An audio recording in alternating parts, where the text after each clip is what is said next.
perempuan kan. Subhanallah, ini merupakan salah satu program kita ya untuk menambah ilmu kapasitas bisnis. Mudah-mudahan dengan acara ini kita dapat mengambil pelajaran dari Ustadz Robi ya. Pada kesempatan ini yang akan menjadi pembicara adalah Ustadz Robi. Untuk info sedikit mungkin teman-teman yang belum mengenal secara pribadi Ustadz Robi ya. Beliau basicnya sipil ya, dari UNS tadi ya. Jadi banyak di bidang properti, sipil, konstruksi ya. Juga ada beberapa bisnis e-commerce. Jadi kebetulan beliau baru berhasil satu proyek besar untuk pembiayaan suatu gedung perkantoran Kuningan. Jadi mau berbagi kepada kita ini bagaimana cara mendapatkan dan mengelola pinjaman dan mengelola pinjaman serta mungkin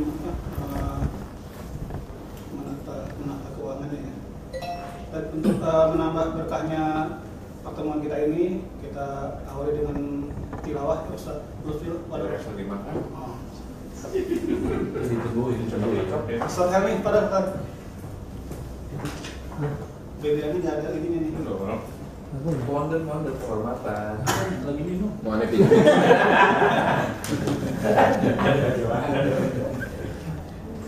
Terima kasih.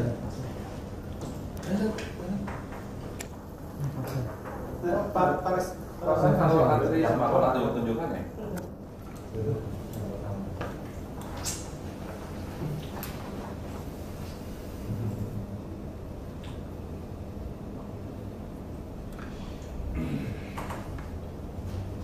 Apa yang Anissa nih ya?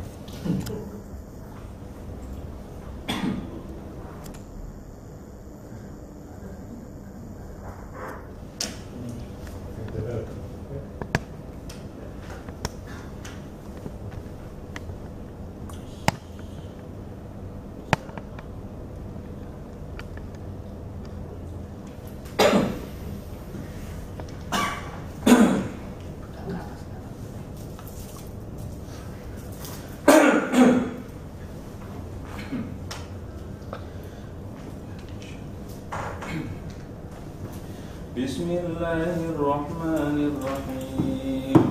Ya ayyuhalladzina amanu awfu bil 'uqud. Uhillat lakum bahimatul an'ami illa ma yutla 'alaykum ghayra muhillis sayd wa antum hurum. Inna Allaha yahkumu ma yurid. يا أيها الذين آمنوا لا تحلوا شعائر الله ولا الشهر الحرام ولا الهدي ولا القلائد ولا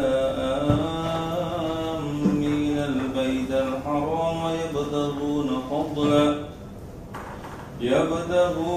فضلا من ربهم ورضوانا وإذا حللتم فاصطادوا ولا يجرمنكم شنآن قوم أن صدوكم عن المسجد الحرام أن تعتدوا وتعاونوا على البر والتقوى ولا تعاونوا على الإثم والعدوان واتقوا الله إن الله شديد العقاب.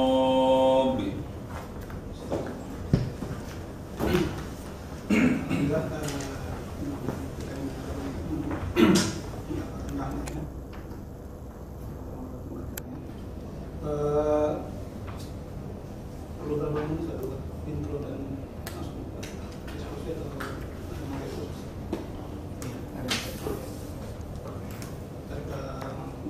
kita langsung ya, yang membawa Untuk alat tulis disiapkan sudah di udah ada beberapa fungsi bisnis yang masing-masing pada masanya kita harus udah jalan mas. Rupanya butuh waktu ya. Oh iya. Oke, makasih ya.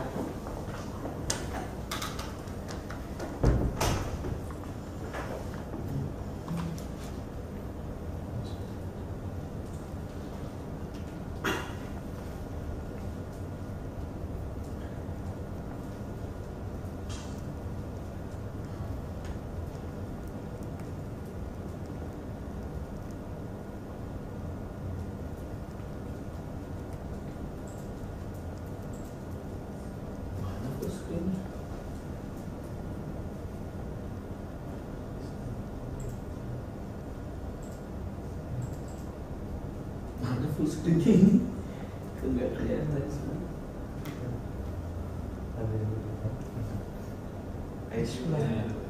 Ini. Mana nih? Mana?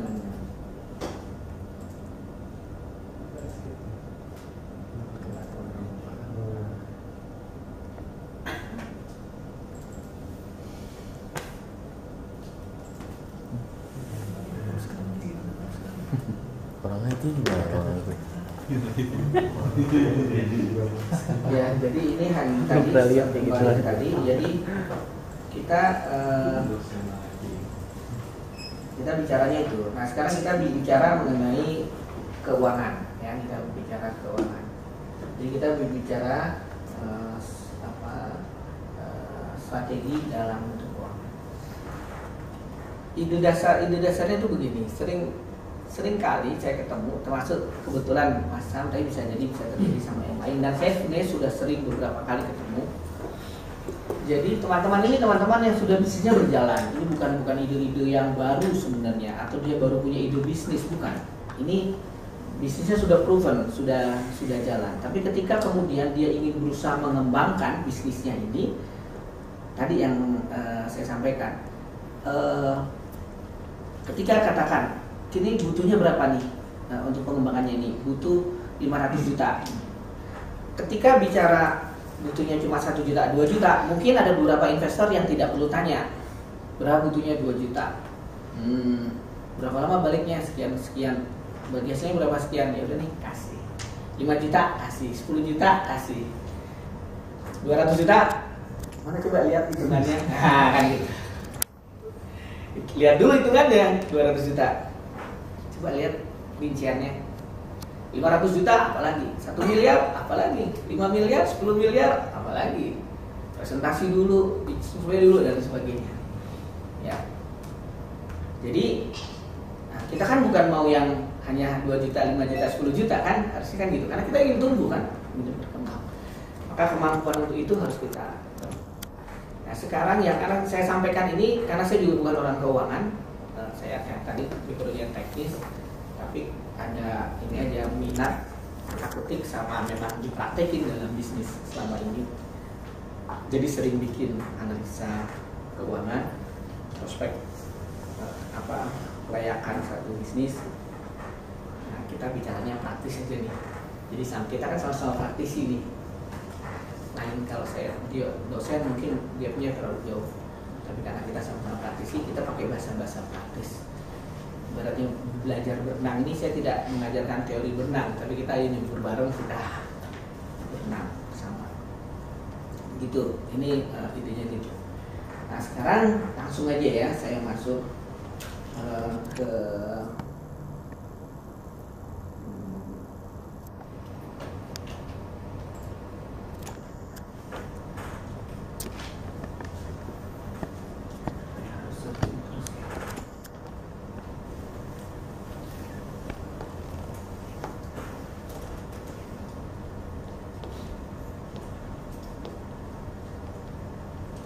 kita langsung perintah corporation. Tapi tidak operasi ya, sosial. Ini saya bikin sangat sederhana. Saya punya beberapa produk, saya buat yang sederhana. Saya pernah bikin ini aqua isi ulang. Saya pernah bikin bakso juga. Mas Agam nggak ada ya, kalau Mas ya. Mie organik. Mie organik. Oh enggak pasti ya, tapi mirip nggak jualan gitu. Nah, ini fokusnya pecah nggak? Enggak. Boleh ya. Oke. Nah, jadi saya bikin aqua isi ulang, ya aqua apa namanya keren banget, aqua refill division, ini punya Pihlah Corporation. Jadi apa? Kita mau memulainya dari mana kalau membuat perencanaan bisnis? Gampangannya begini. Ini datanya juga saya data empiris karena saya kebetulan punya saudara itu punya aqua isi ulang. Ceritanya sekarang kita sudah jalan aqua isi ulang kita ingin meningkatkan outlet, menambah outlet baru. Ya, kita bicaranya itu. Makanya tadi yang sekarang punya bisnis, katakan karena ini idenya dari Mas Syam berangkatnya, satu Mas Syam tadi yang Mas Azan tawarkan, kalau di sini ada langsung kita exercise. Kita bicara bisa apa? Bibila, oke. Jadi Mas Syam ya, Mas Syam dan Bibila. Kita coba langsung masuk, dan ini sangat sederhana. Jangan gambarkan ini saya harusnya anak SMA pun bisa, SMP pun bisa, karena ini teorinya sederhana sekali. Oke, jadi kita pertama bicara asumsi bisnis. Sekarang aku isi ulang, kenapa saya ambil itu? Semuanya punya gambaran ya. Aku isi ulang ya. Jualannya ya galonan atau galon itu. Ya. Nah, kita membuat asumsi. Kita tidak hitung detail, kenapa? Kalau nanti terlalu detail, ini sheetnya terlalu banyak. Maka dalam perhitungan itu pakai asumsi, tapi asumsi itu yang sudah common digunakan di bisnis aqua. Kenapa common? Ya karena ini sudah datanya empiris. Kalau misalnya kita bikin, ya misalnya nanti saya kasih contoh yang office ya, itu kalau dihitung detail terlalu banyak hitungannya, itu namanya budgeting plan, bukan analisa keuangan. Kalau analisa keuangan itu selalu dengan asumsi-asumsi, tapi asumsi itu sudah common di bisnis itu. Oke ya, sekarang ini contohnya. Ini nih mata saya nggak lihat atau sudah di atas 40 tahun ya. Umurnya nggak bisa dibohongi ya. Makanya kalau dari sana clear ya? Jelas ya? Ini bukan kurang fokus. Hah? Kurang fokus ya, coba dulu fokusnya mana? Freeze ya harusnya ya. Coba yang biasa pakai. Dosen air ini biasa pakai. Ya, jadi kita bicara gini. Kita mau memulai. Bayangkan, kita sama-sama bayangkan. Nanti sambil bayangkan ke bisnisnya masing-masing. Ke bisnisnya masing-masing ya. Untuk membuat kita mau bikin aqua isi ulang, paling nggak kita harus ada perizinan. Dia selalu ada izin, nggak tahu tuh saya lihat tuh ada izin ditempel gitu ya, karena berkaitan dengan jual air kan ya, izinnya. Katakan biaya perizinan, saya tanya berapa? 500.000, oke. Atau sebelum ke sana, sorry. Kalau kita bicara bisnis, kabelnya kayak kabelnya udah.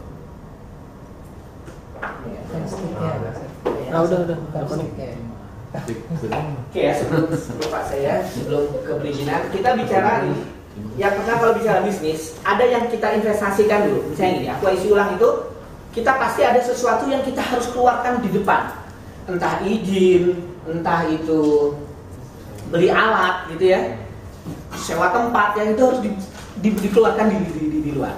Secara umum kita sebut sebagai investasi di awal. Ada istilahnya initial outlay dan lain sebagainya, istilah-istilahnya, tapi udah kita pakai investasi. Ini investasi yang harus kita keluarkan di awal. Oke, perizinan, kemudian isinya ada satu set alat isi ulang 15 juta, ya, harganya bervariasi. Ini yang saya survei harganya 15 juta. Kemudian beli motor dan rak. Ini saya pakai karena kita dari modal itu kalau bisnis sekecil mungkin. Nggak usah kita beli motornya motor Harley, itu nggak perlu. Motor second aja, apalagi nanti ditaruh keraknya kan, apa namanya, besi itu kan. Ya. Oke ya, ini nanti saya kopikan semua. Sebenarnya saya mau print, tapi lebih enak lihat dulu, nanti saya copy aja ya. Katakan satu set aqua isi ulang, motor rak, kemudian sama sewa tempat. Ya, saya lihat di sini cuma itu doang tuh, kotak itu perlengkapan lengkap, satu set sama motor, sama keranjangnya. Oke, kemudian ada sewa tempat, katakan selama 2 tahun, ya. 1 tahunnya 12 juta, 24 juta. Udah kebayang, ini investasi yang harus saya keluarkan di depan. Ya, ini investasi awal atau initial outlay. Oke, sudah kebayang investasi dulu. Kemudian kita bicara penjualan. Kalau baru, kita harus dapat nih harganya 1.500.000. Harganya jualnya 1.500 galon per bulan.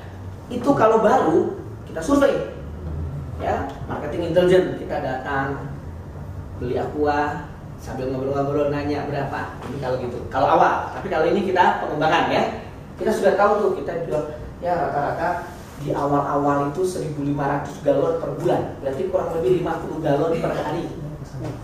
Asumsi 30 hari, ya. Balik lagi tuh. Kadang bisa. Ya. 1.500 ini adalah data perusahaan kita yang sudah jalan. 1.500 di awal-awal, ya, 1.500 galon lah per bulan atau 50 galon per hari. Oke. Terus kenaikan dari mulai buka pengalaman kita naiknya setiap bulan itu 15%. 50 naik lagi menjadi berapa kalau 15%? Jadi naik setiap bulan. Setiap bulan naik 15%. Ini juga empiris, data pengalaman kita, ya. Kalau baru survei, tanya-tanya. Harga jual sama, harga jual 3.500. Kita juga harus tahu. Kita ini asumsi penjualan. Ada investasi, ada penjualan, terus ada biaya yang rutin. Ya. Bayangkan di bisnisnya masing-masing. Biaya rutin sederhana, ada biaya umum, ada biaya pemasaran. Ya, ada biaya umum, ada biaya pemasaran. Biaya umumnya itu apa? Karena ini sudah jalan, sudah tahu kita untuk satu alat isi ulang itu berapa. Tapi kalau mau didetailin, buat seperti ini misalnya. Ya, kita buat misalnya ini. Nah, ini biaya umumnya. Ada gaji karyawan, ada uang makannya, ada THR dan cutinya, ada administrasi, ATK, ada transportasi umum, ada dapur umum, ada peralatan kantor, ya, bensin. Tulis saja tuh, tulis, ketemulah. Ini per bulan, ini bulanannya. Gaji karyawan apa aja, tentukan. Apalagi bisnisnya sudah jalan, yang bertanggung jawabnya 1,5 juta, ya, kasih uang makannya 250.000. Kita tentukan. Oke, kembali ke sini. Ini sudah ketemu nih. Investasinya sudah, penjualannya sudah, operasionalnya sudah. Oke. Kemudian biaya itu gini. Ada yang namanya biaya, ada yang namanya variable cost, ada yang namanya fixed cost. Ya. Ada yang namanya variable cost, ada yang namanya fixed cost. Variable cost itu untuk menjual aqua 1 galon ini 3.500, pasti ada biaya yang harus kita keluarkan. Pasti ada yang biaya kita keluarkan untuk 1 galon ini, airnya, tisunya, dan lain sebagainya. Itulah variable cost. Ya, nanti kita masuk ke variable cost. Oke, kita masuk namanya HPP. Kita kenal harga pokok penjualan atau cost of goods sold. Ya, kita lihat nih, kita mendapatkan ini penjualan ini 3.500. Itu komponen biayanya itu apa? Kita tulis pertama air. Oh, air 1 truknya itu 8.000 liter. Harganya 355.000. Jadi harga per liternya 44,30 rupiah per liter. Oke. Saya tanya, ada tips sopir nggak? Ada. Kasih berapa? 20.000. Gede juga ya, nggak apa-apa lah. 20.000. Ini costnya. Kemudian ada tisu. Tisu itu harganya itu kalau 1000 buah itu 160.000, berarti per satu tisunya 160 rupiah. Terus ada biaya antar. Jadi yang antar itu dapat tips juga, dapat uang juga. 200 rupiah, ya. Kemudian rupiah. Oke. Nah, kita sehingga kita bisa menghitung berapa HPP galonnya ini. Ketemu nih. Air 1 galon 19 liter. Berarti kalau dikali tadi ini ketemunya 843 rupiah. Ya. Saya tanya, ada yang terbuang nggak waktu ngisi itu? Ada yang terbuang. Berapa persen? 10%. Oke, kita hitung karena terbuang airnya. Pas lagi mindahin dari truk ke sana tuh harus ada yang kebuang. Ya. Maka kita jadikan biaya 1,9 kali ini, berarti ini 84 rupiah. Oke. Tips sopir 20.000. Tadi 20.000. Ya, 20.000 19 liter. Berarti ini 20.000 dibagi 19 liter, ketemunya per 19 liternya itu 47 rupiah. Tutup tisunya 160 rupiah. Ngantar galonnya 200 rupiah. Sehingga ketemulah HPP. Nah ini, harga pokok penjualan 1 galon itu 1.300 rupiah. Kalau kita jual di bawahnya ini rugi. Jadi 1.300 rupiah itu HPP galon, 1 galon air. Kita harus rinci ini. Masuk ke Bebila, pasti komponennya lain. Ya. Kan? Sporte atau pakaian. Ini kan HPP-nya muncul, paling nggak bahan, ya kan? Benang jahitnya, tenaga jahitnya dan lain sebagainya. Masukkan komponen itu. Ya, ini ingin saya yang ketangkap filosofinya. Ini sheetnya sedikit sekali. Ya, ini ketemu nih HPP-nya. Ini adalah harga pokok penjualan terhadap galonnya. Ya, belum bayar gaji, bayar listrik belum. Ini variable cost nih. Kalau listrik itu kan fixed cost. Mau jual galon atau enggak tetap bayar listrik kita. Ya. Nanti itu ada bab strategi lagi membuat menjadi variabel misalnya itu dan apa? Nantilah strategi fixed cost jadi variable cost. Contoh sederhana fixed cost jadi variable cost apa? Marketing. Ya kayak jadi komisi. Kayak saya jualan rumah, saya gaji hanya saya kasih uang transport, ya kan? Per harinya sekian. Tapi kalau nanti ada penjualan saya kasih fee. Yang harusnya saya bayar fixed cost jadi variable cost, gitu kan? Tempat bagi hasil gitu. Ya, atau tempat bagi hasil, betul, saya setuju. Jadi variable cost. Oke, jadi ketemu sudah gitu. Kemudian tadi kan kembali ke sini. Ini kan ada investasi. Ini lawannya adalah cost-nya di variable cost. Oke, yang ini fixed cost. Nah, biaya investasi ini kemana pembebanan biayanya? Investasi yang kita keluarkan, pembebanan biayanya itu hanya ada 2, depresiasi atau amortisasi. Depresiasi ini adalah penyusutan nilai barang. Amortisasi ini dia diamortisasi itu dibagi. Biasanya kalau ini yang sifatnya jasa, yang sifatnya bukan barang. Kalau di depresiasi itu ada penyusutan terhadap nilai barang. Mobil itu kurang lebih penyusutannya misalnya 4 tahun. Itu sudah nilainya dianggap sudah sangat murah. Jadi dia ada penyusutan. Intinya itu selalu ada pendapatan harus dibebani biaya. Ya, ada pendapatan harus dibebani biaya. Cuma biayanya ini ada yang variable cost, ada yang fixed cost, ada yang pembebanan biaya terhadap biaya investasi. Clear ya? Di atas itu pendapatan, di bawah itu biaya. Biayanya 3. Ada variable cost, ada fixed cost, ada pembebanan terhadap investasi yang kita keluarkan. Mau dibagi berapa lama gitu. Nah, ini saya gampangin saja. Depresiasinya itu, alat itu kita bagi menjadi 24 bulan. Kita anggap setelah 24 bulan ini alat itu sudah biayanya sudah terbebani semua. Jadi ibaratnya kalau alat itu dijual, nilai bukunya sudah 1 rupiah gitu. Udah nggak ada nilainya. Walaupun bisa kita jual, hasilnya disebut residual value. Jadi kita bisa mendapatkan nilai pada saat itu gitu. Kalau amortisasi ini habis, karena ini nggak ada wujud barangnya. Perizinan nggak ada wujud barangnya, ya mungkin selembarnya bisa dijual, bisa jadi ada residual value. Terus sewa tempat bisa disewakan ulang, tapi ini tidak berupa barang, maka kita bagi. Kadang-kadang amortisasi itu strateginya perusahaan untuk supaya performanya bagus. Misalnya nih, pada tahun ini saya punya teman perusahaan properti ya, dia membukukan rugi 4 miliar karena kos yang sudah dia keluarkan untuk mengurus investasinya itu tidak berhasil. Jadi total jadi kos kan.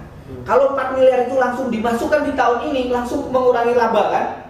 Terus manajemennya sepakat, udah 4 miliarnya kita bagi 10 tahun deh.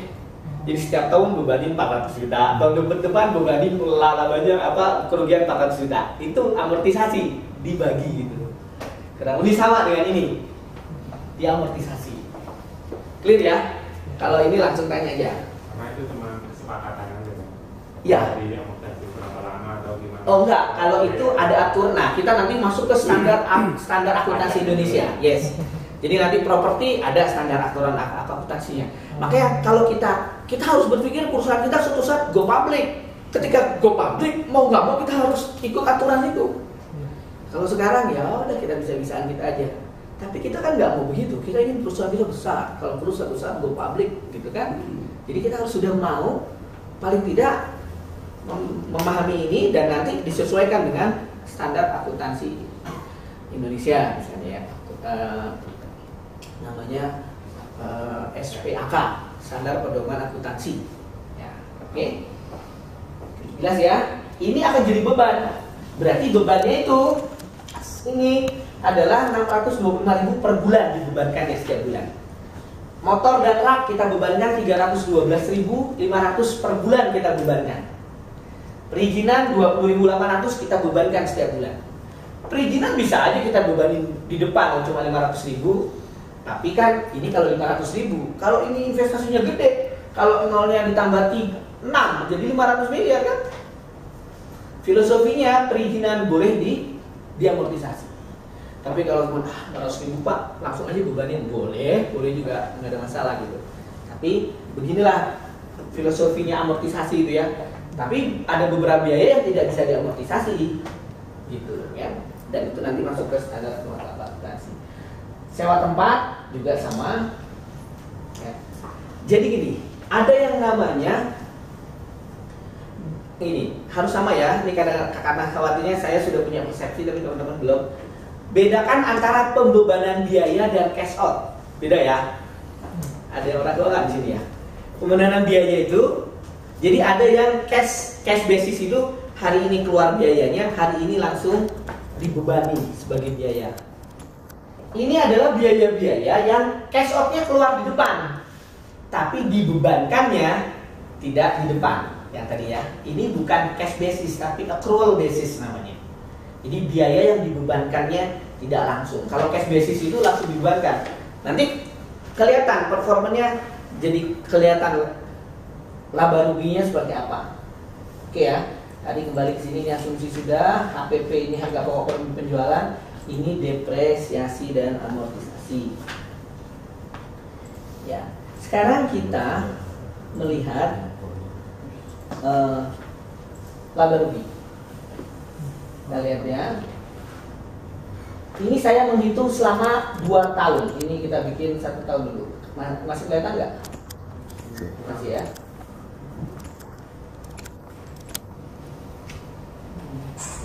Cara ngilangin atasnya gimana?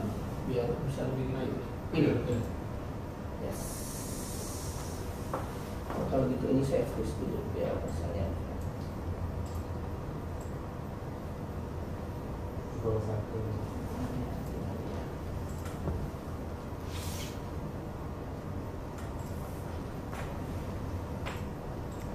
Oke.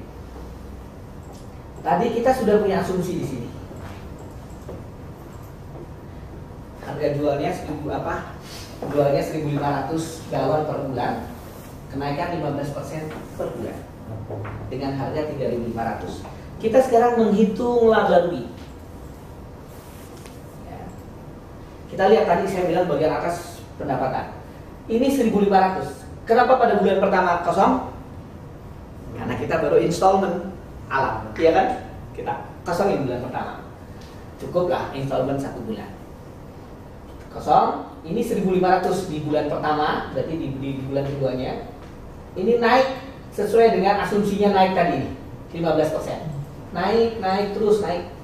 Sampai bulan ke-12 ini sudah ketemunya 6.000, ini kurang lebih 200 galon per hari. Dan ini proven. Tempat isi ulang tuh ada yang sampai 200 galon per hari. Gitu ya.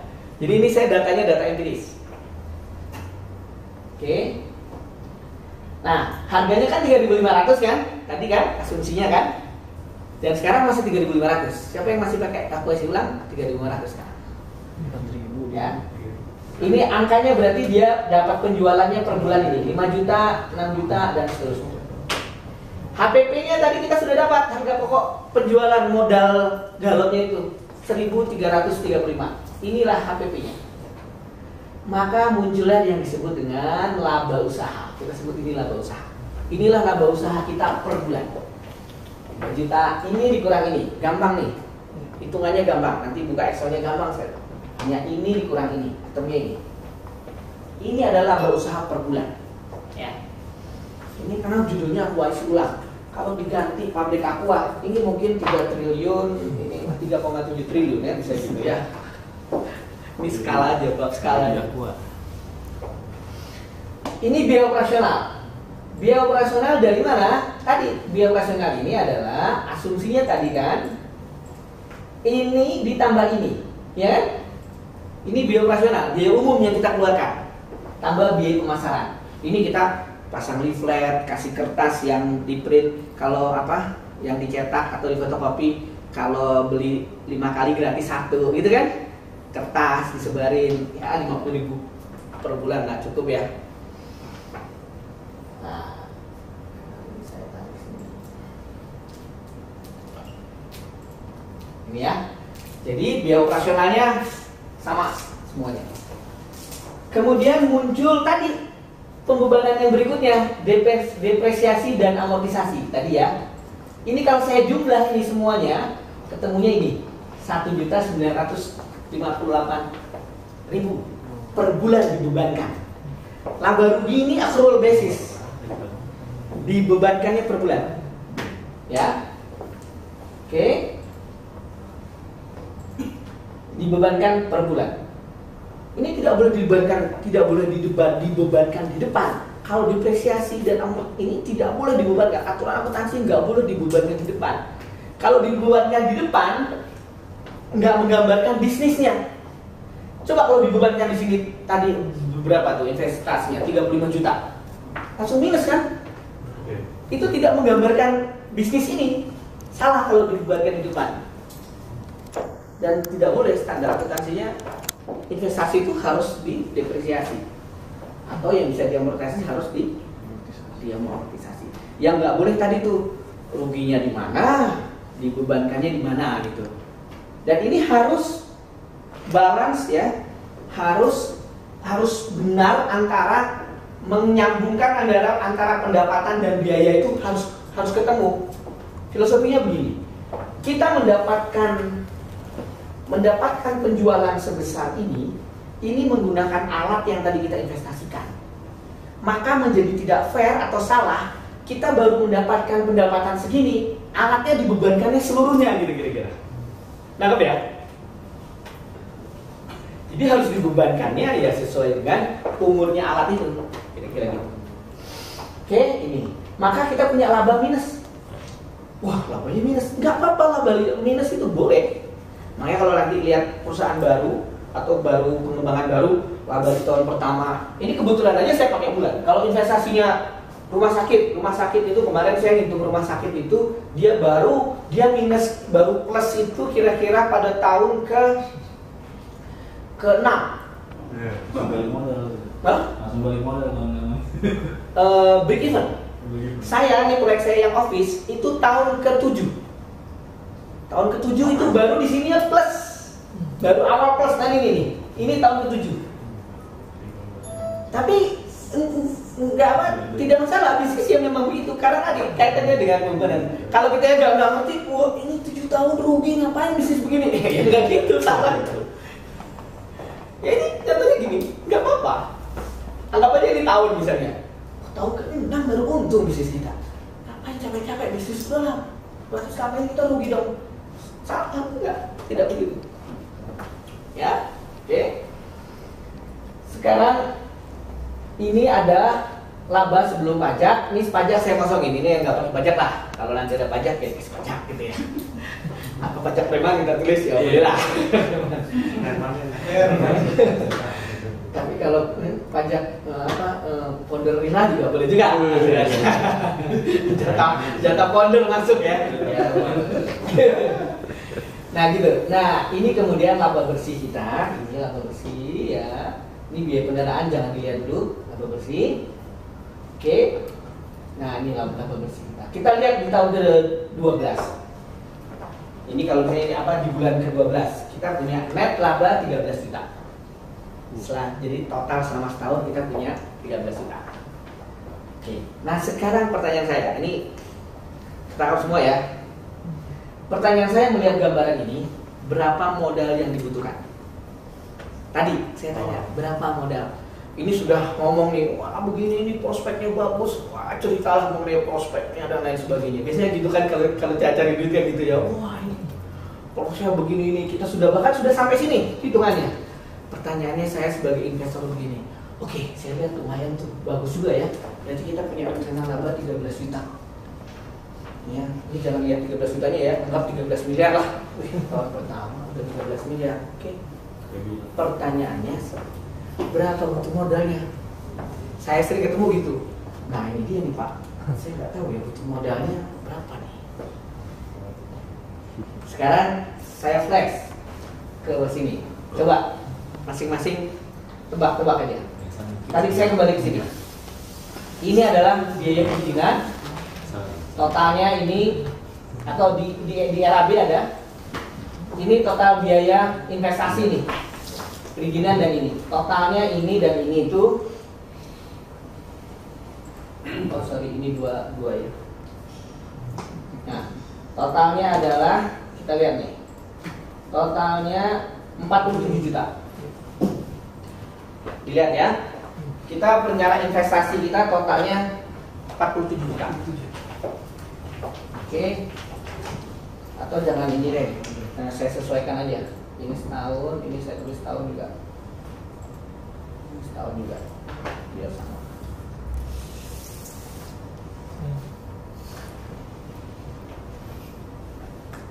Oh enggak, saya sudah benar.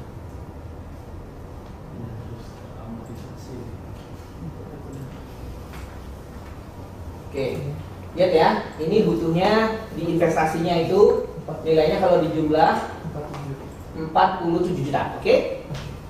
Biaya umum selama setahun kita butuh 39 juta, oke? Sama leaflet, pemasaran 600.000. Biaya produksi ini HPP yang harus kita beli, air dan galon dan tisu yang harus kita beli selama setahun 48 juta, sehingga butuh total itu selama setahun 135 juta, oke? Ini saya kecilin. Sekarang coba tebak-tebak Manggis. Berapa yang modal kalau sekarang mau bisnis ini? Pertanyaannya berapa modal yang dibutuhkan? Berapa modal yang dibutuhkan?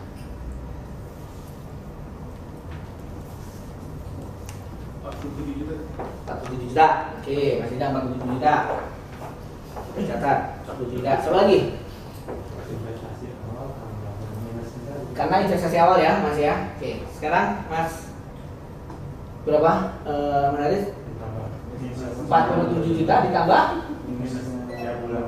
minus tiap bulan tadi. Ini berarti minusnya tadi. Oke. Nah ini minusnya. Ini saya jumlahkan. Minusnya itu berapa tuh? 4,8. Berarti 47 tambah ini. Tambah 4,8. Tambah operasional. Oke, 47 saya catat ya. tadi Mas Idam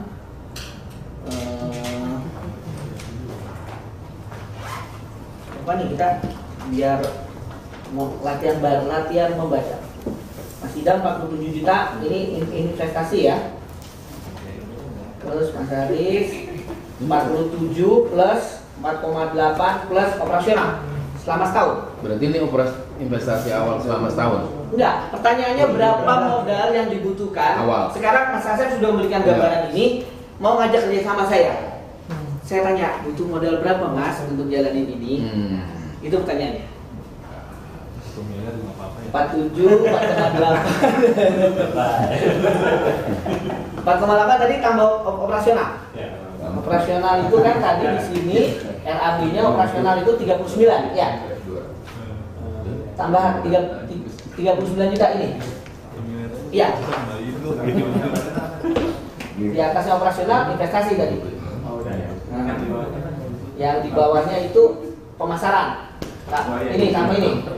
Berarti tambah 39.600 kurang lebih 70 tambah produksi juga. Kalau tambah produksi berarti ini 135 juta. Enggak, berarti cukup 70 berarti Bukannya tadi ada? kurang lebih 90 jutaan. Red zone. Oke, lanjut. Ada ini siapa? Mas Dedi, Mas Ini lapangan bisnis. Mas Adan.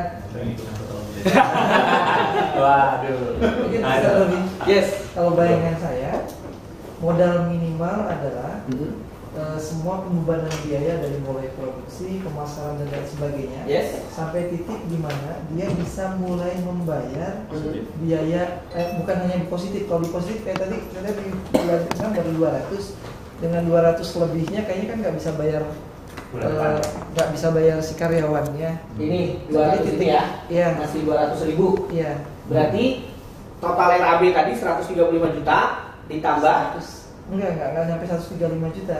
yang mana ini? Jadi saya yang pasti pertama yang Investasi. kelompok investasinya Oke. semua full. Tapi 47. untuk umum dan pemasaran serta produksi dibatasi sampai titik di mana dia sudah bisa bayar gaji karyawan yang paling minimum sama operasional cost-nya. Oke, itulah ya Efeknya dan gambarnya. tertutupi itu. Gambarannya Kurang lebih 8 berarti- atau 9 bulan kalau saya lihat tadi. 9 bulan dari operasional cost sama produksinya gitu. Bayangan saya sih di situ. 9 bulan operasional cost. Oke, saya Tidak harus 135 juta. Yes. Kurang, 9 bulan kurang. operasional cost ini kurang lebih 27. Terus HPP ya, biaya produksi.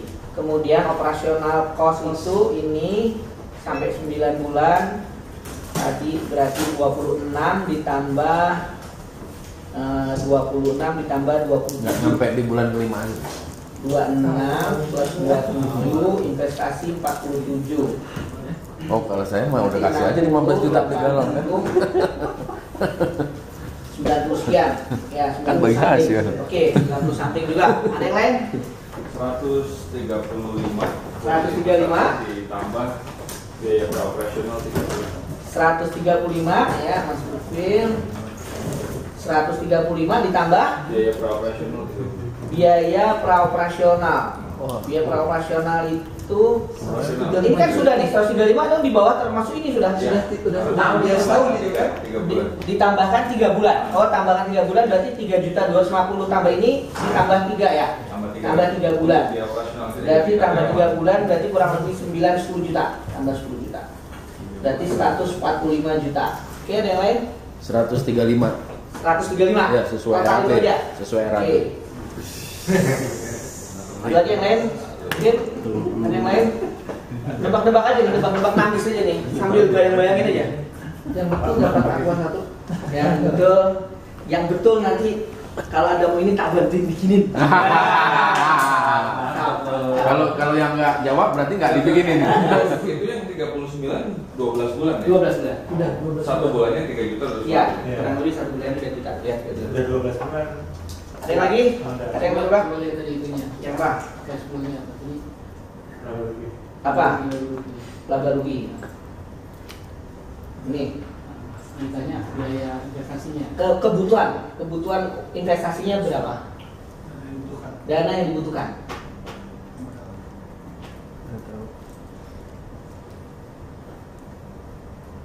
dalam setahun ya sampai.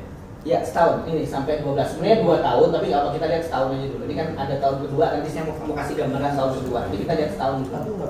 Tadi minusnya paling gede di bulan berapa? Di bulan ke minus yang paling gede di bulan pertama 2 juta. Laba ruginya. Laba bersihnya ini laba bersih, ini kumulatif. Ini bawah akumulasi, kumulatif.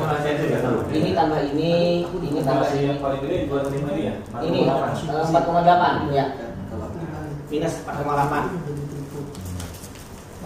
Terus 35 ditambah 4,8 gitu ya. Kan setahun. Lama ngerekam. Main sejam. Ayo, monggo.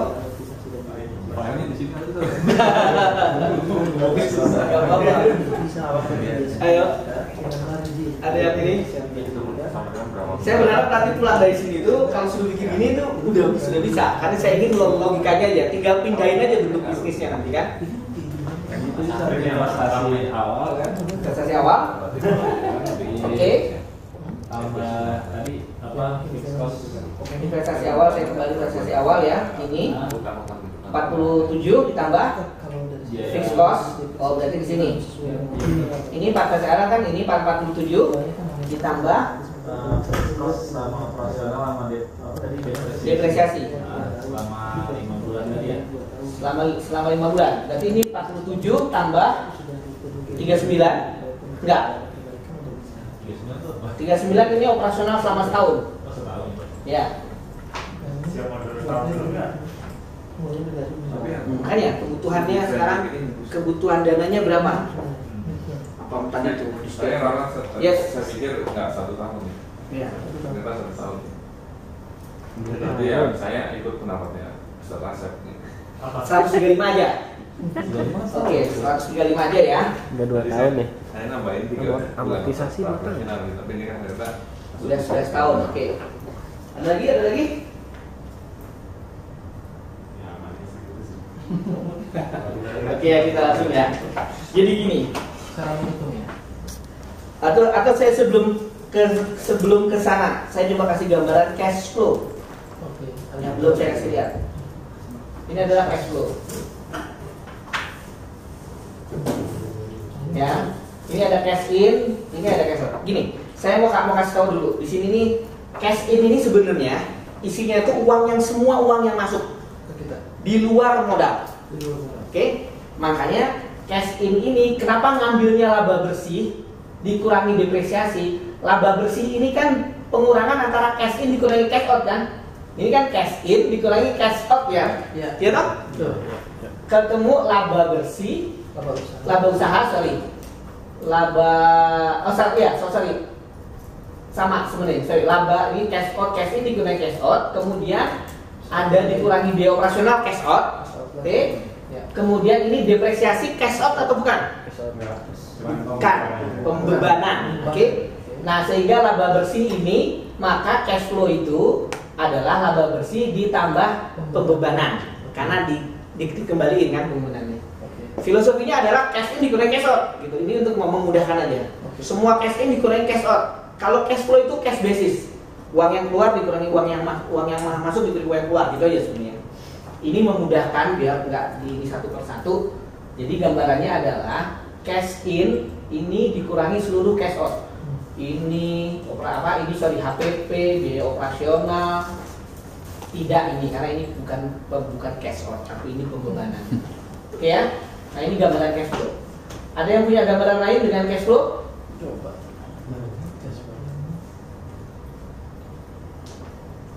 Ini cash flow. Jadi ini kita keluar perizinan di sini 500.000. Sewa tempat kita harus bayar di depan. Ini isi ulang, ini dibagi 2 bulan, bayarnya 2 kali misalnya. Tapi kalau mau ditaruh di depan di bulan pertama juga boleh aja, atau biar gampang kita taruh di bulan pertama ya. Berarti ini tidak dibagi 2 misalnya. Berarti ini 0. Atau ini dulu. Motornya kita tidak beli langsung, belinya pada saat sudah mau operasional. Lihat gambaran begini. NCF apa Ustaz? Net cash flow. Net cash flow. Kumulatif net cash flow. Net cash flow itu cash in dikurangi cash out.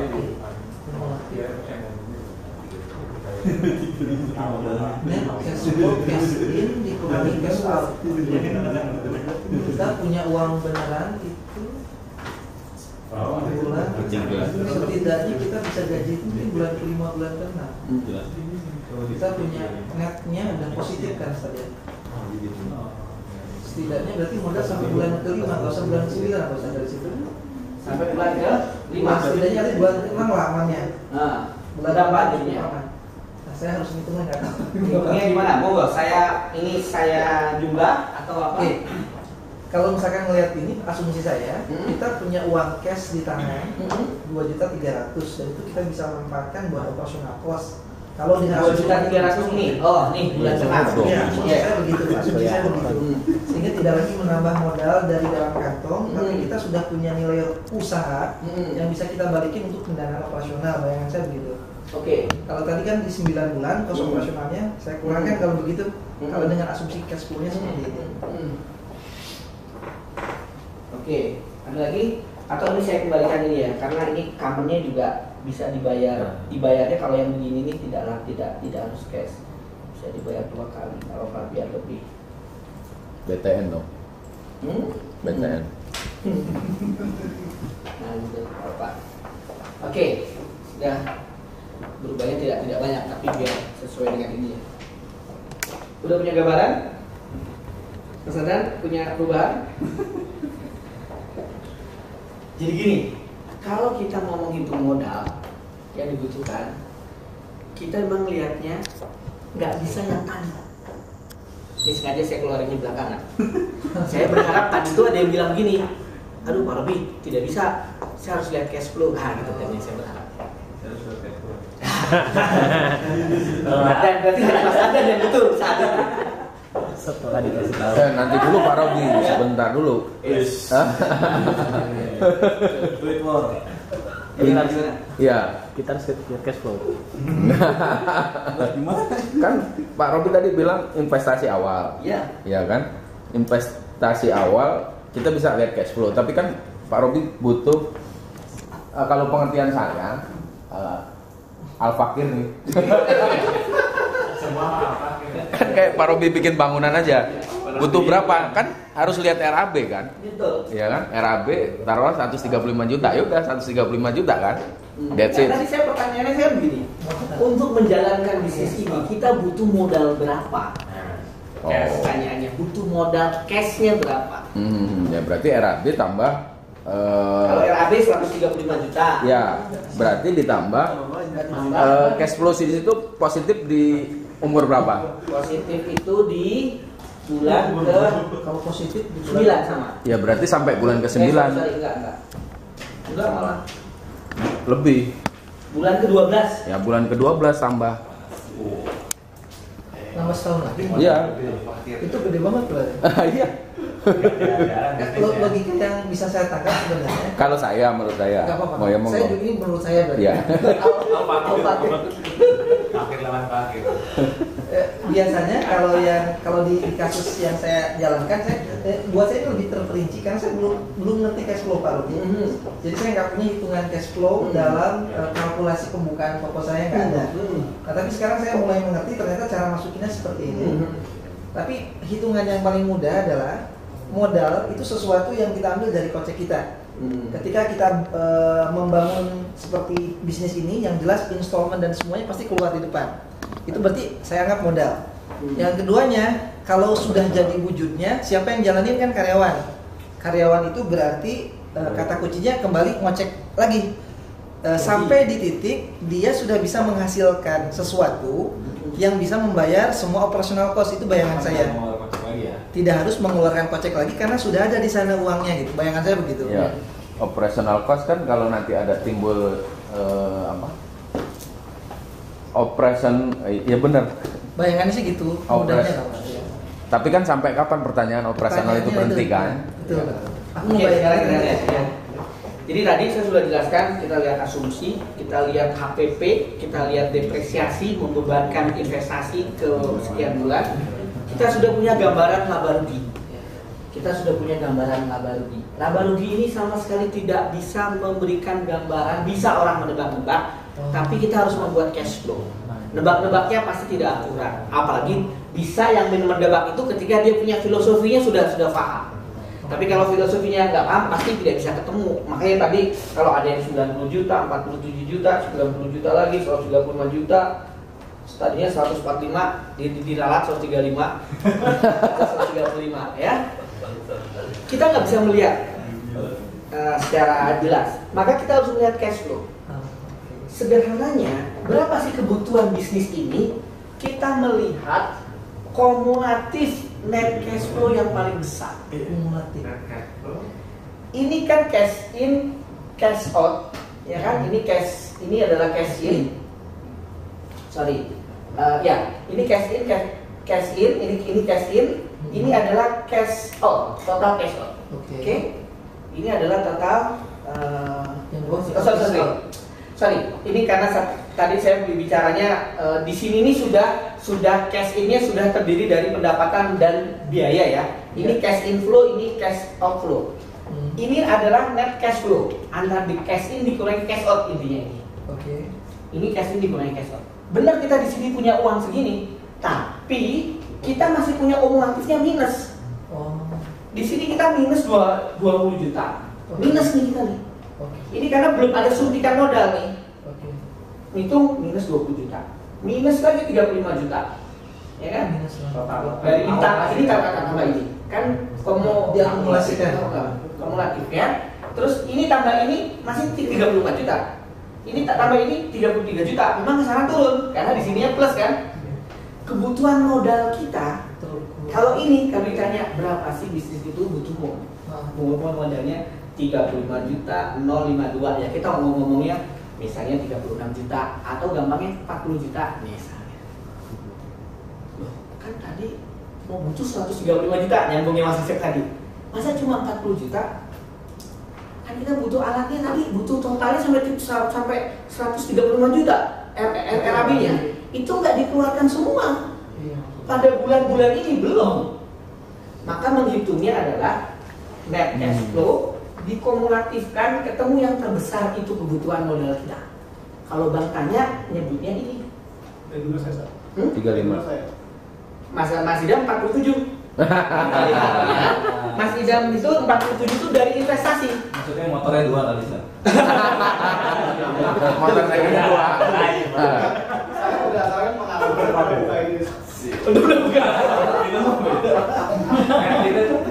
Enggak, bukan 47. Tadi kan Mas Idam kan ngambilnya dari investasi.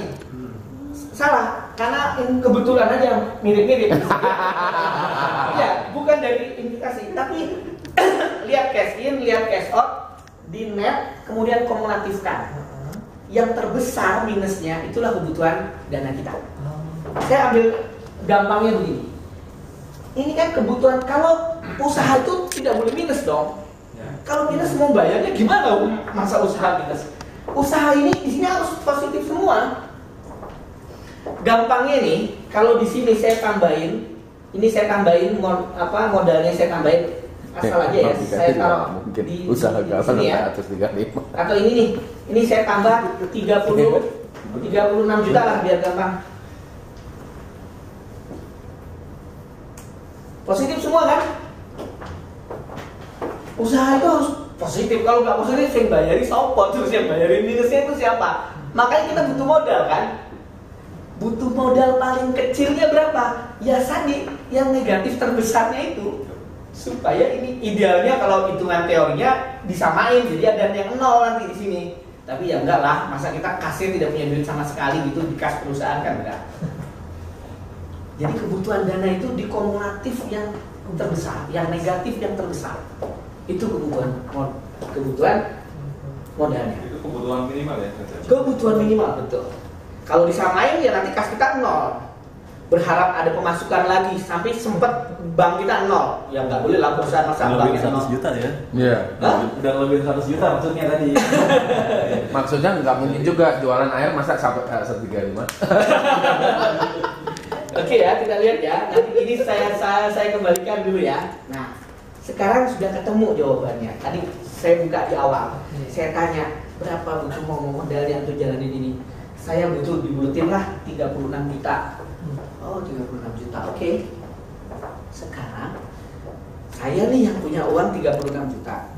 Lalu 36 juta dari modal itu yang modalin siapa? Pak Robi semua. Enggak kok enak. Nggak ada resiko Duit dong besok. operatornya. Iya. Mana ada bank mau begitu? Ya. Walaupun saya juga pernah, saya sebagai orang yang mengajukan berusaha begitu. Oh nggak ada resiko, saya modalin semua. Ibaratnya kalau ini rugi, Anda nggak kehilangan apa-apa. Ya jangan gitu dong, 36 jutanya. Ya kita bagilah. Anda berapa persen, saya berapa persen. Gitu kan? Gimana cara ngitungnya? 80% dari 35 juta. Oke, sekarang katakan 80% siapa? Investor. Bank. Ya, investor ya, entah bank atau perorangan ya. Oke.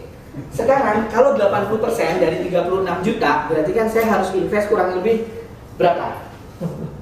Kalau 80% kali 36 berarti 29 juta. Saya harus taruh 29 juta.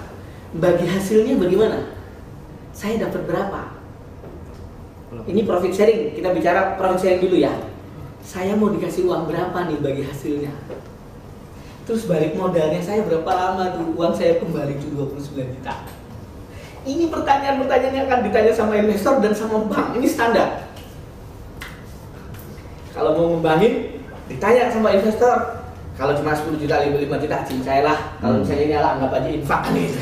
Tapi kalau dari 500, 5 miliar, 10 miliar, 20 miliar, tak dulu. Sini-sini lihat dulu hitungannya mana, hitungannya gitu. Lalu mau nawarin berapa? Itu pertanyaan tadinya, langsung aja ya. Kita turun. Nah, ini nanti kita muncul cash flow after financing. Jadi cash flow setelah pendanaan. Financing, pendanaan. Ada yang disebut equity. Equity itu modal sendiri. Kita yang mau sebagai operator itu kita punya modal sendiri, ya. Itu tadi saya kok jadi 30 juta sebentar.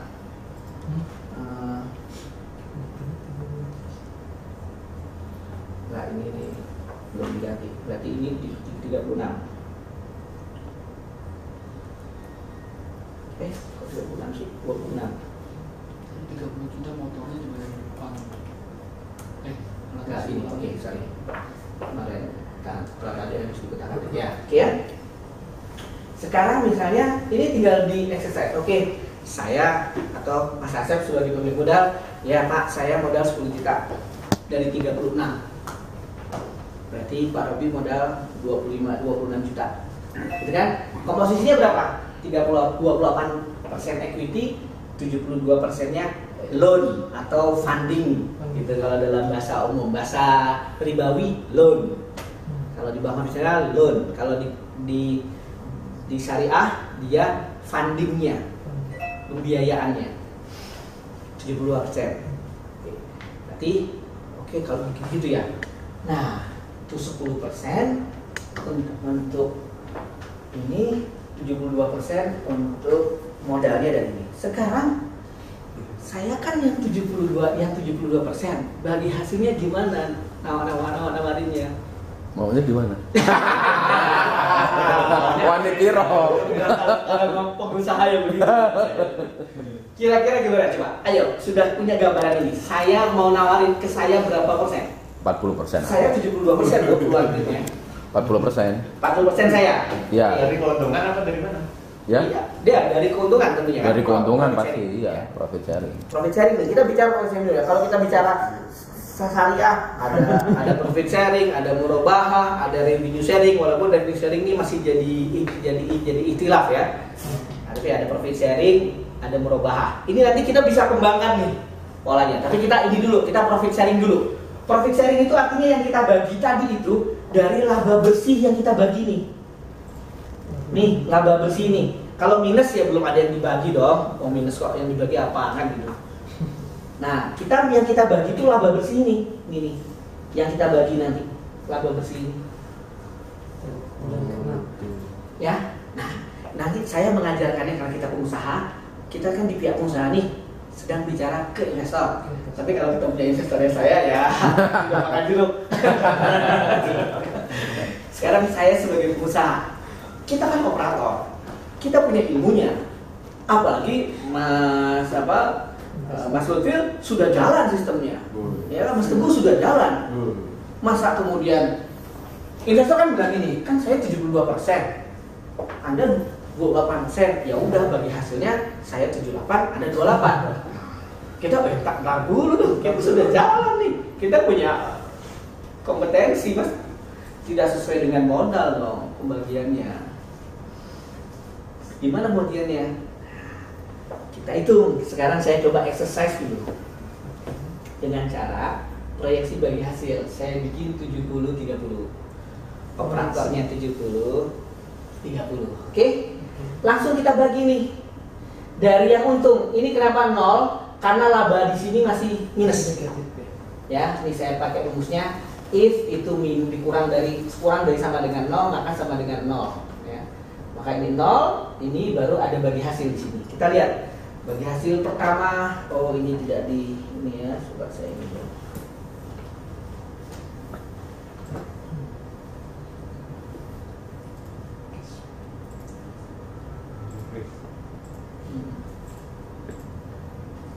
Oke ya.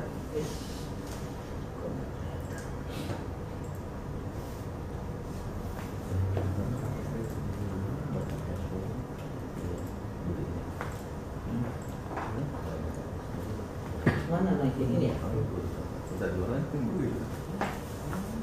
Ya, oke. Nih, labanya yang kita bagi ini. Ini saya menawarkan. Wah, saya 70% ya, Anda investor 30%, walaupun duit ada lebih gede gitu kan. Ini yang dibagi. Yang dibagi ke investor yang warna biru, kita yang dapat warna merah. Ya. Ya, kita modalnya 28% itu tadi 10 juta. Di akhir tahun kita dapatnya 18 juta. Ini ya. Ini uang kita cash. Di akhir tahun kita punya cash 18 juta. Sekarang kita lihat mereka dapatnya 7 juta 800. 7 juta 800. Si investor. Saya keluar 26 juta dapat 7 juta 800.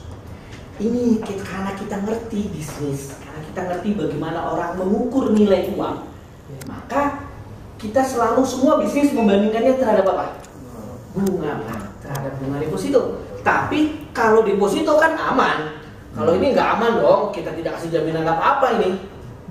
Nah, kita lihat, kita ngomong gini. Nah, kita lihat ya.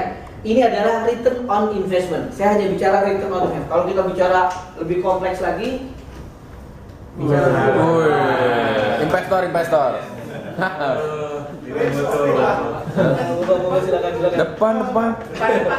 Depan dulu mojok. Dihukum dong.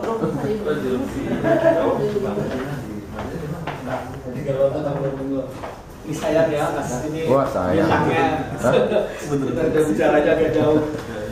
Tak benar. Ya, sekarang nih, ini return on investment. Kalau kita bicara keuangan secara ini ada IRR, ada net present value, macam-macam. Tapi kita bicara yang sederhananya dulu, yang paling sederhana. Oke? Kita akan ngomong sama banknya gini, kita ngomong sama investor begini. Anda kalau taruh 26 juta, sekarang bunga deposito setahun berapa? 7%. Ya. 8%. Kalau belum aja. Belum 26 juta kalau 10 aja Pak. Kalau 7% dari 26 juta kita taruh ya. Kalau 7% itu dia akan terima uangnya itu 7 dikali 26. Nah, kita akan ngomong, Pak, kalau Bapak punya uang 26 juta taruh di deposito, Bapak kan cuma dapat 1.820. Bapak taruh sama saya aja, taruh 26 juta ke saya, nanti Bapak di akhir tahun dapatnya 7.800. Ustaz Robi, boleh Yes. lihat sebentar yang laba ruginya? Laba rugi. Kayaknya tadi nggak sebesar itu deh. Mana? Di laba rugi, di situ laba rugi. Laba rugi, yes. Seatnya laba rugi. Kan kita berbicara laba bersih kan ya? Yes. Dalam 1 tahun coba Ustaz ke sebelah kanan. Tahun ke-1 itu jumlahnya berapa? 13. Nah, 13. kan ada amortisasi depresiasi. Itu kan cash. Oh, tidak berhubungan dengan sana ya. Oke. Oke ya. Net cash flow kan. Iya. Bentar, saya cek ya. Selama ini patokannya laba rugi mulu jadi kan belum ada. Ini ngomongin alfakir ini. 13 juta itu laba bersih tadi ya. Bentar, saya cek sekalian. Iya, itu kan nggak keluar uang. Di 44 Berapa kali itu? 13. jadi 44 dikali nggak masuk. Profit sharing. Profit sharing. Itu nggak ada.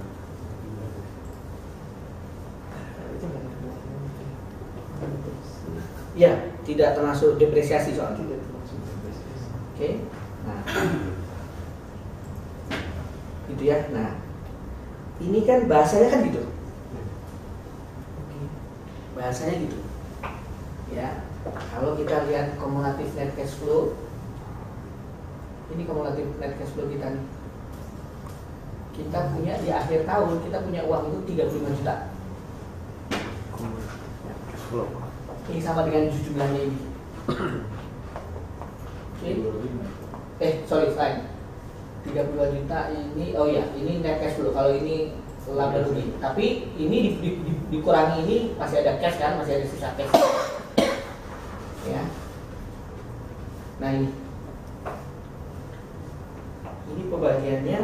Ya, kita ngomong sama investornya yang kita sampaikan apa namanya? Perbandingannya adalah ini.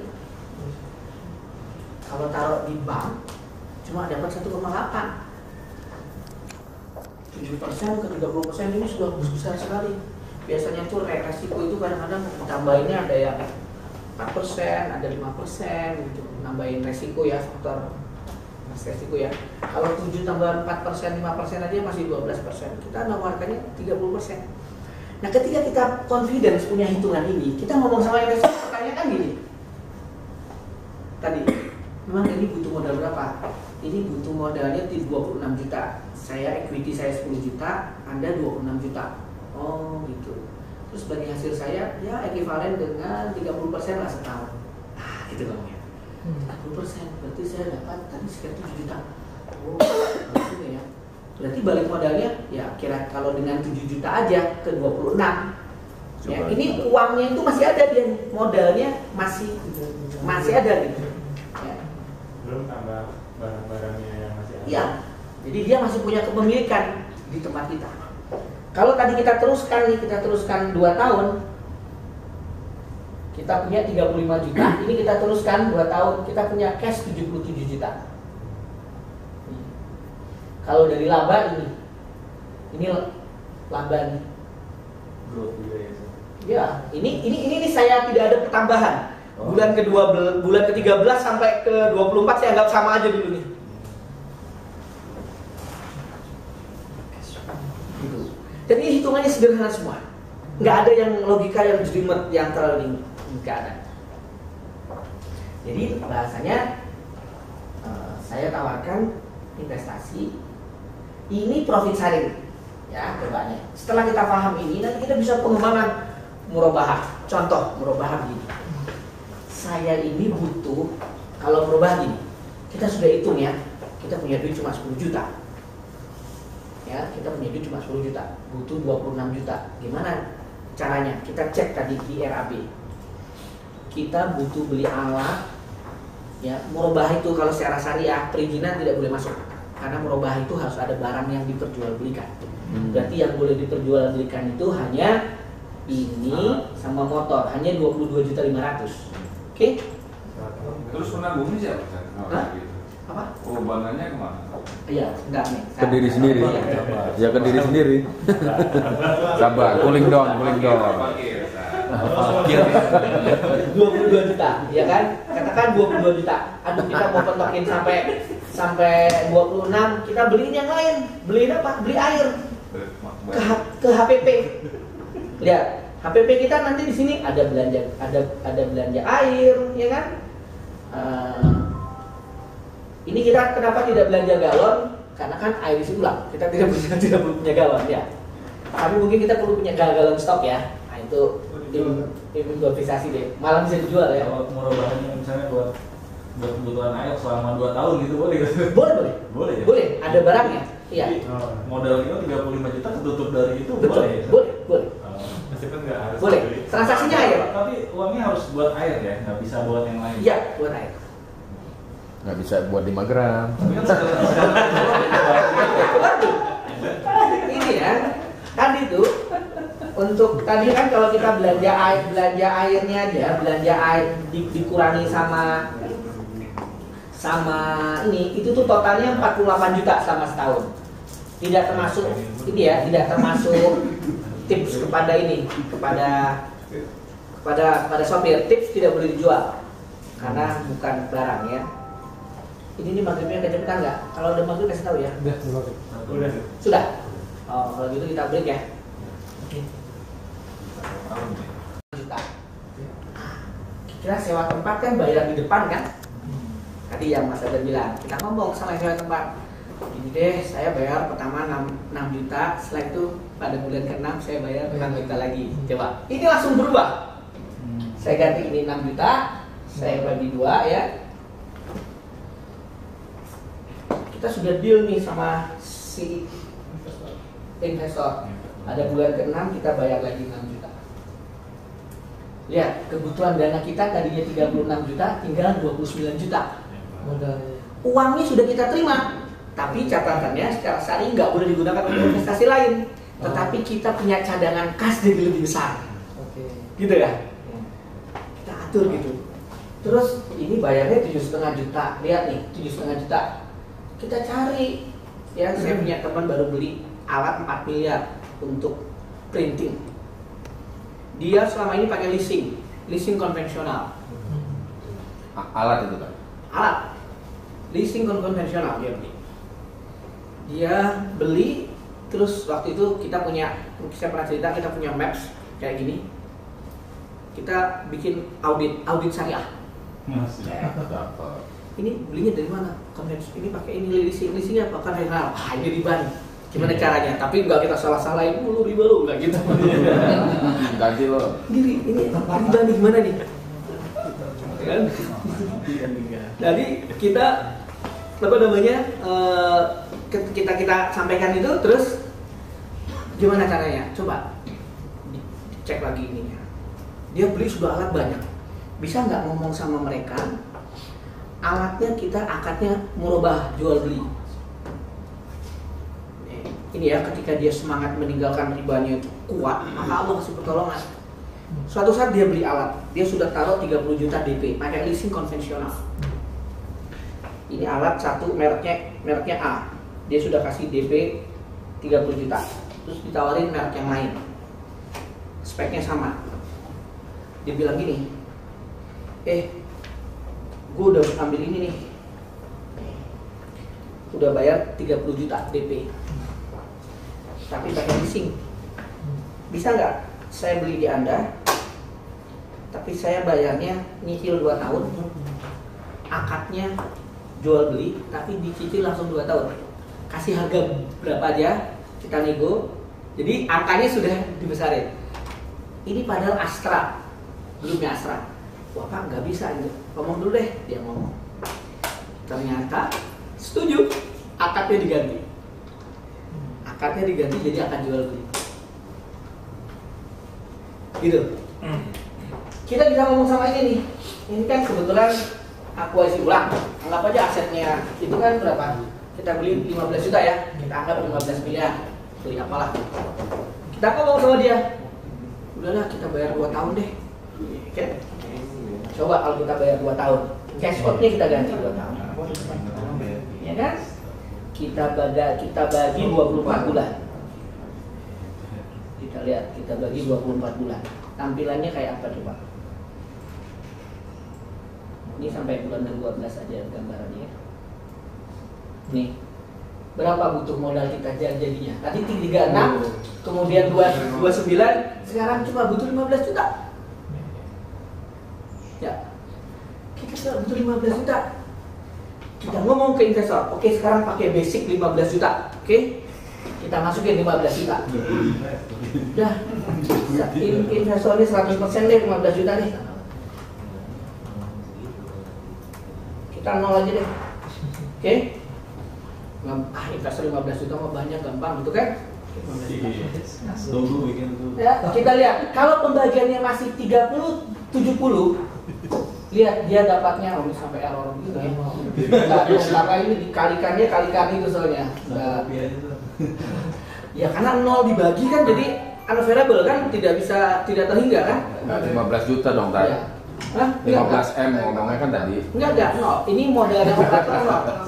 Kan tadi bicaranya jangan jutaan, eman kan. Enggak nih, berarti dia modalnya 15 juta, oke?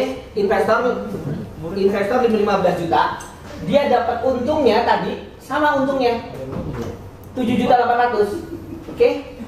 Berarti kita ngomong sama investor, masa modal 15 juta kita kasih 7.800.000, kegedean kan? Investor kan kita kecilin investornya, ya kita kecilin. Investor kita kasih 20% aja deh. Sebentar ya, oke ini berarti 80%. Masih 34%. Nanti cyber Nanti di cyber, masya Allah. Oh, kok cyber? Andri, teman. Salah paham ya. Nangkap ya? Nangkap nggak ini? Dengan kita ngatur pembayaran kepada alat tadi, kita ngatur pembayarannya itu.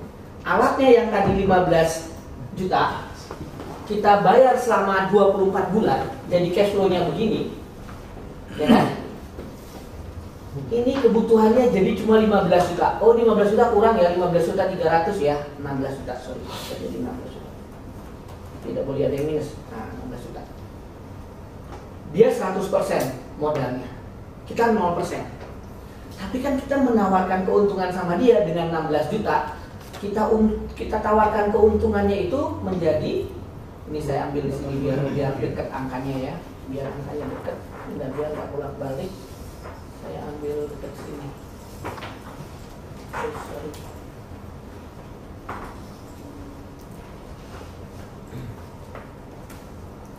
Nih, dengan modal 16 juta, dia dapat untung 5.200.000, 32%. Wah, terlalu inilah kita kasih, jangan terlalu serakah lah, kita dapat 75% aja deh misalnya. Tuh, dia dapat 6,5 juta. Pak, Bapak modal 15 juta, di akhir tahun saya kasih 6,5 juta kurang lebih hitungannya. Wih, 50% ya Bang, mana yang dapat 50%? Ini kan? Itu karena kita ngatur cash flow. Karena kita ngatur cash flow pembelian alat tadi. Jadi ketika kita sudah memahami filosofinya ini, kita bisa exercise. Ya. Ini kalau perlu ini di exercise semua. Ini bayar motornya kredit ke Bank Syariah misalnya, cicil 2 tahun. Coba nih kalau cicil 2 tahun, kayak apa lagi? Iya nggak? 7.500.000. Kayaknya nggak perlu modal tuh Tan. Hah? Modal nekat aja. Kalau mesin kopi 2 tahun. Hah? Mesin kopi 2 tahun. Kita cicil 2 tahun coba nih ya. Kita cicil 2 tahun. Mesin kopi cicil 2 tahun nggak berdiri-diri nanti. Oh betul. Kalau kontrakan dicicil per bulan mungkin nggak bisa. Kita lihat nih. Kalau motornya kita cicil pakai pembiayaan, itu butuhnya jadi cuma 8.400.000. Udah kita jadi di sini 9 juta. Oke, kita ngomong sama investor. Anda kasih ke saya 9 juta, nanti di akhir tahun Anda dapat 6,5 juta. 72%. 72%. Dan dia masih punya modal di tempat kita. Terus dia bilang, boleh nggak akhir tahun uangnya saya tarik? Sebentar ya Pak, kita lihat cash flow-nya. Duit kita nih, kita lihat cash flow-nya. Kita lihat kumulatif net cash flow kita pada akhir tahun, kita punya duit 36 juta. Gimana Pak ya, tapi nggak apa-apa deh kita kembaliin. 36 juta, Mak masih pegang kan? Kasih 9 jutanya kembaliin. Terus besok labanya buat kita semua. Kan gitu. Dan sebisnis begitu kan. Fair, dia minta kembaliin, kita kembaliin Pak 9 juta. Karena Bapak sudah baik hati, saya dikasih 9 juta nih Pak, saya tambahin 11 juta. Masih aman. Kita punya duit 36 juta. Net cash flow kita punya cash 36 juta.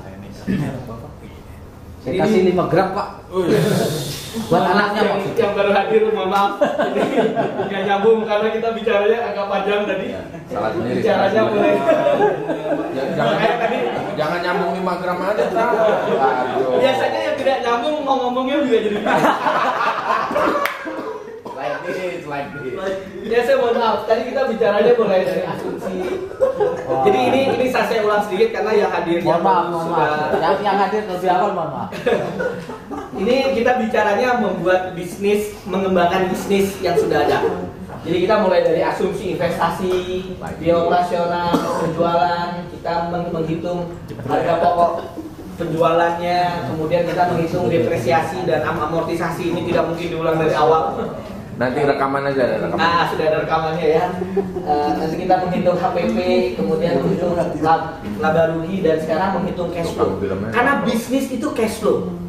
Bisnis itu cash flow. Ya. Ada gambarannya minus. Lihat laporan perusahaan.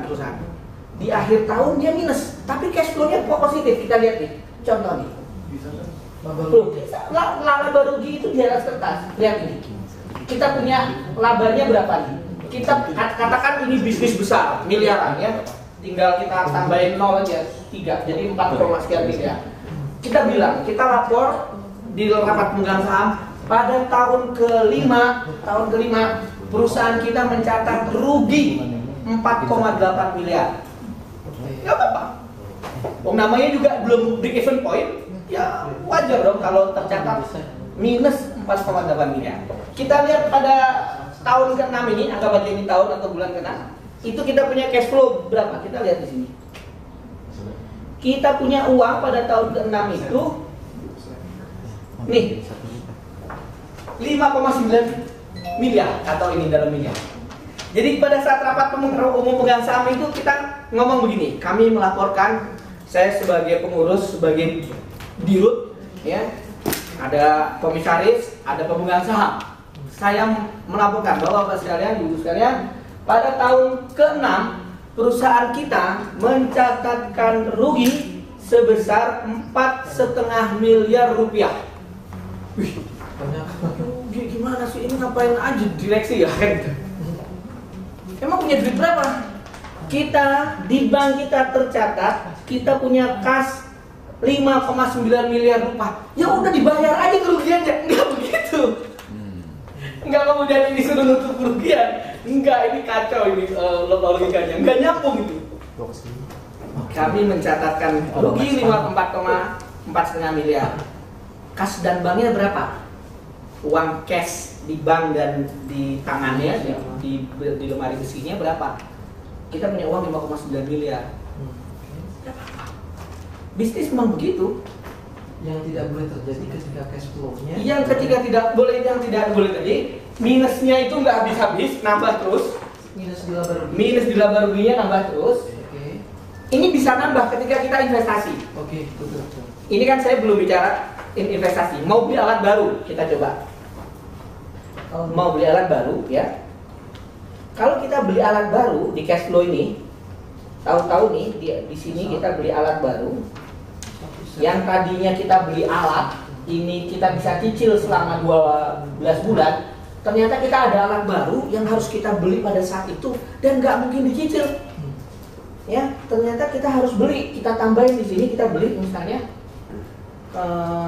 nilainya katakan tadi 7 juta, nilainya 10 juta dengan juga. 10 juta. Nah, laba rugi gitu.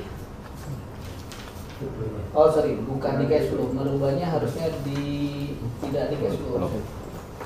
Merubahnya di Surplus.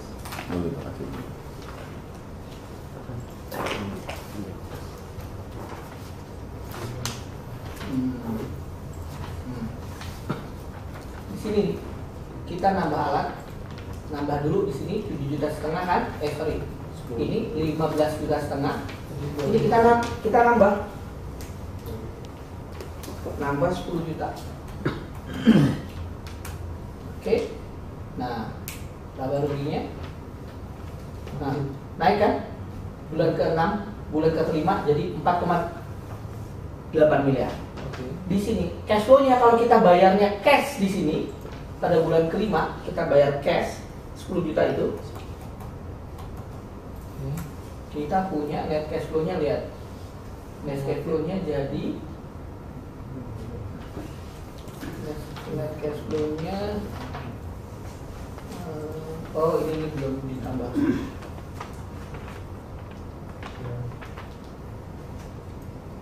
Nah, tuh jadi 18 juta.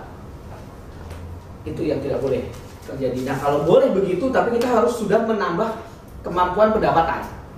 Ada beli alat, harus ada pendapatan loh. Ya, pendapatannya penjualan Pendapatannya harus naik ya.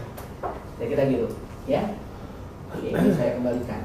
Jadi beginilah, inilah kenapa selalu saya sampaikan ke teman-teman di bisnis apapun kita boleh bukan orang keuangan. Saya bukan orang keuangan, tapi kita harus melek sama keuangan. Karena direksi itu harus melek keuangan.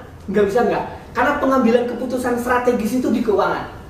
Saya punya teman beli, kemarin saya telepon, dia telepon saya, dia baru beli aset, baru beli tanah itu 36 miliar. Terus dia bilang mau bangun berapa lantai? Mau bangun 10 lantai. Saya bilang jangan sampai bangun cuma 10 lantai. Di situ saya cek KDB-nya di situ 75%, KLB-nya 10, dia bisa bangun sampai 22 lantai. Kenapa bangun? Iya, dia dananya terbatas, kita cuma bisa bangun 10 lantai. Jangan, itu pasti ruginya. Terus karena dia berpikirnya udah sampai enggak, nanti bangunnya itu saya mau bikin nanti desainnya begini, belum bicara desain. Saya bilang belum bicara desain. Nanti bahkan karena ini semangatnya luar biasa, dia mau bikin di situ ada tempat hiburannya yang Islami, ada macam-macam loh. Idenya itu luar biasa. Saya bilang, jangan itu dulu. Itu analisa keuangan dulu. Itu langsung mau gambar, mau desain. Enggak, belum sampai sana. Terus dia, oh gitu ya. Udah tak kirimin, nanti sore tak kirimin hitungannya, tak bandingin. Udah, saya langsung kirim tuh perhitungannya. Kalau bangun 10 lantai itu bagaimana, bangun 20 lantai bagaimana. Coba tuh lihat. Saya bandingin langsung. Saya kirim, saya email. Oh gitu ya. Jangan kesana dulu. Desain itu nanti. Ia punya ide oke. Punya ide nanti saya punya oke. Tapi sebelum mengambil, seorang itu harus punya analisa itu. Jadi saya harus beli tanah ini berapa, layaknya saya beli berapa. Itu kita begini. Dan ini kan bukan hal yang terlalu complicated. Setelah ketemu ininya begini, oh saya beli ini. Kira-kira gitu. Ya, tadi ini kita sudah exercise strategi cash flow-nya. Kelihatan kan? Dampaknya kan luar biasa kan? Ini ketika tadinya kebutuhannya 36 miliar, jadi cuma kebutuhannya, ini saya kembaliin ya.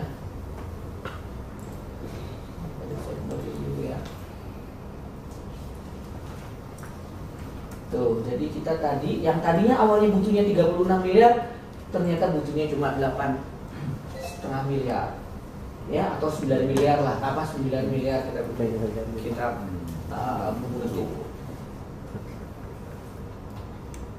Ya, kan? Beda sekali. Dan kita bisa equity-nya nol. Kenapa tidak kita ngomong sama investor? Kalau misalnya dia dikasih iming-iminginya gede, dan saya sedang jalan nih satu proyek, saya benar-benar nol sama sekali. Saya punya investornya 2, satu murabahah jual beli, satu revenue sharing. Walaupun revenue sharing tadi masih ada ikhtilaf. Revenue sharing itu pendapatannya dari penjualan. Nah, ini perbedaannya. Laba rugi ini, kalau tadi kan persentase dari laba net. Kalau revenue sharing itu dari penjualan. Ini nih, dari 5, sekian miliar ini. Ya. Sebelum dipotong lain-lain gitu ya? Enggak dipotong lain-lain. Nah, strategi dengan investor itu kalau apalagi dia tidak mengerti bisnisnya, dia tuh lebih aman jual beli. Kalau jual beli jelas. Ya, tadi nih kita butuh alat segini, udahlah saya beli dengan saya bayar 12 bulan ya. Tapi tadi kita belum menghitung cost of fund-nya karena bayar 24 bulan ya. Ya, kita bisa hitung, tapi tetap masih jauh lebih baik. Oke, monggo kalau ada yang mau tanya atau langsung mau masuk ke ini kasus karena Mas Sam agak lambat, Mas yang sudah sebayang Mas Lutfi mungkin.